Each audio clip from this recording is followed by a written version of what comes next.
Hello everyone, learning ডেটাওয়ার্কসে আপনাদের স্বাগতম। আজকে আমরা দেখব এক্সেলে কিভাবে কাউন্ট ইফস ফাংশনটি ব্যবহার করা হয়। তো আমরা সাধারণত বেসিক এবং অ্যাডভান্স দুটি ফাংশনই দেখব। তো আশা করি ভিডিওটি শুরু থেকে শেষ পর্যন্ত দেখবেন। তো কাউন্ট ইফস বলতে সাধারণত শর্ত সাপেক্ষে কোনো কাউন্ট বের করাকে বোঝায়। কাউন্ট ইফস সাধারণত একাধিক কোনো শর্ত দিয়ে আমরা কাউন্ট বের করতে পারি। তো দেখুন এখানে ক্লাস 10 এর পাস এবং ফেলের কাউন্ট বের করতে বলা হয়েছে এবং ক্লাস 12 এর পাস এবং ফেলের কাউন্ট বের করতে বলা হয়েছে। তো টোটাল ডেটা হচ্ছে ডেটা হচ্ছে আমার এইটা বা ডেটা রেঞ্জ এটাকে ধরতে হবে এই শিটটাকে। তো এখানে যদি আমরা বের করি ইকুয়াল সাইন কল করব, কল করে COUNT count IFS count ifs tab press করলাম, ট্যাব প্রেস করে ক্রাইটেরিয়া রেঞ্জ, তো ক্রাইটেরিয়া রেঞ্জ হচ্ছে আমাদের ক্লাস, এটিকে আমরা একদম শুরু থেকে লাস্ট পর্যন্ত যে পরিমাণ ডেটা থাকবে সেটিকে আমরা সিলেক্ট করে F4 প্রেস করলাম। F4 প্রেস করে আমরা কমা দিব এবং ইনভাইটেড কমা হচ্ছে ক্লাস 10, তাহলে x এবং ইনভাইটেড কমা ক্লোজ। তো এখন আমরা শর্ত 2 বা ক্রাইটেরিয়া রেঞ্জ 2 ব্যবহার করব। এই জন্য আমরা এখানে কমা দিব, কমা দিয়ে ক্রাইটেরিয়া রেঞ্জ 2, ক্রাইটেরিয়া রেঞ্জ 2 এর জন্য আমরা রেজাল্টটাকে শুরু থেকে শেষ পর্যন্ত সিলেক্ট করে F4 প্রেস করব, করে কমা দিয়ে এখানে ক্রাইটেরিয়া হচ্ছে পাস, ইনভাইটেড কমা দিব, দিয়ে PASS pass, invited comma close এবং ব্র্যাকেট ক্লোজ, এন্টার। দেখুন আমরা ক্লাস 10 এ কতজন পাস করছে সেই কাউন্ট কিন্তু পেয়ে গিয়েছি। আমরা ফেইল বের করব। তো ফেইল বের করার জন্য এটিকে আমরা কপি করে যদি এখানে জাস্ট দিয়ে দেই, দিয়ে জাস্ট পাশের জায়গায় যদি আমরা জাস্ট ফেইল লিখি FAIL, এন্টার দিলাম, দেখুন আমরা কিন্তু পাস এবং ফেল কিন্তু পেয়ে গিয়েছি। এখন আমরা যদি ক্লাস 12 এর পাস এবং ফেল বের করতে চাই তাহলে কি করব, সেম ফর্মুলাই কিন্তু আমরা ব্যবহার করব, কিন্তু জাস্ট একটু ডিফারেন্ট ওয়েতে।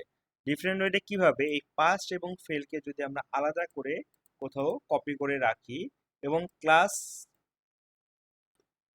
10 এবং 12 কে আলাদা করে কপি করে রাখলাম, এক্ষেত্রে যখন আপনি বিশাল ডেটা নিয়ে কাজ করবেন আপনার কয়েকটি ক্রাইটেরিয়া দরকার, তখন আপনি এভাবে লিখে দিতে পারেন বা পাশের শিট বা কোথাও কপি করে জাস্ট এখান থেকে ফর্মুলাকে অ্যাডজাস্ট করে দিলেই হয়ে যাবে। তো এক্ষেত্রে আমরা ইকুয়াল সাইন কল করে এখানে COUNTIFS কাউন্ট ইফস দিয়ে ট্যাব প্রেস করলাম, করে আমরা ক্রাইটেরিয়া রেঞ্জকে সিলেক্ট করব, ক্রাইটেরিয়া রেঞ্জ সিলেক্ট করলাম, আমরা F4 প্রেস করে লক করে দেব, কমা, তারপর হচ্ছে আমরা কি করি, আমরা এখানে যেমন দেখেছি যে ইনভাইটেড কমা দিয়ে আমাদের যে ক্রাইটেরিয়াটি দরকার সে কিন্তু লিখেছে, কিন্তু এখানে আমরা ইনভাইটেড কমা ব্যবহার করব না, ডিরেক্ট আমরা ক্রাইটেরিয়াকে চুজ করে দেবো। তো এখানে ক্রাইটেরিয়া হচ্ছে আমার ক্লাস 12 সিলেক্ট করে দিলাম, দেন কমা, তারপর হচ্ছে ক্রাইটেরিয়া কি, আমার ক্রাইটেরিয়া হচ্ছে ক্রাইটেরিয়া 2 তে হচ্ছে রেজাল্ট, তো রেজাল্ট টোটালকে আমরা সিলেক্ট করব, করে F4 দিয়ে লক করে দিব,